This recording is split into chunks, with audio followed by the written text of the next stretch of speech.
Welcome to Sona's world. Hiroshima quiz.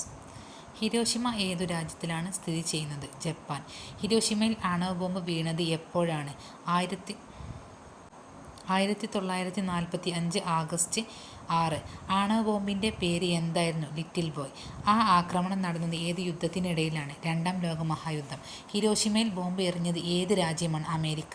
ഹിരോഷിമയുടെ mayor ആ സമയത്ത് ആരായിരുന്നു? സിസോ വാടാനബെ. ആണവ ബോംബ് വീണതോടെ ഏകദേശം എത്ര പേർ ഉടൻ മരിച്ചു? 70,000 മുതൽ 80,000. ബോംബ് എറിഞ്ഞ അമേരിക്കൻ വിമാനം ഏത്? എനാലോ ഗോ. ഹിരോഷിമയിൽ ആണവ ബോംബ് എറിഞ്ഞപ്പോൾ അമേരിക്കൻ പ്രസിഡന്റ് ആരായിരുന്നു? Harry S Truman. ഹിരോഷിമ ബോംബിൻ്റെ പ്രധാന ഘടകം യുറേനിയം 235. ബോംബ് പ്രഹരിച്ച പ്രദേശത്തിൻ്റെ പേര് എന്തായിരുന്നു? Ground zero. ഹിരോഷിമ ആക്രമണത്തിൽ ഉപയോഗിച്ച ബോംബ് എത്ര ടൺ TNT ശേഷിയുള്ളതായിരുന്നു? ഏകദേശം 15 കിലോടൺ. ആ ബോംബിൽ രക്ഷപ്പെട്ട ചിലർക്ക് പിന്നീട് വന്ന രോഗങ്ങൾ എന്തൊക്കെ? ക്യാൻസർ, തന്മാത്രാ രോഗങ്ങൾ. ബോംബ് വീണ സമയത്ത് ഹിരോഷിമയിലെ കാലാവസ്ഥ എങ്ങനെയായിരുന്നു? ആകാശം തെളിഞ്ഞത് സുദിനമായിരുന്നു. ഹിബാക്കുഷ എന്ന് പറയുന്നത് ആരെ?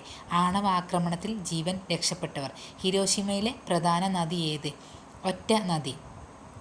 ആണവാക്രമണത്തിന് ശേഷം ജപ്പാൻ യുദ്ധം അവസാനിപ്പിച്ചത് എപ്പോൾ? 1945 ഓഗസ്റ്റ് 15. ആണവ ബോംബ് പ്രകാശിച്ചത് ഏത് സമയത്താണ്? രാവിലെ 8:15.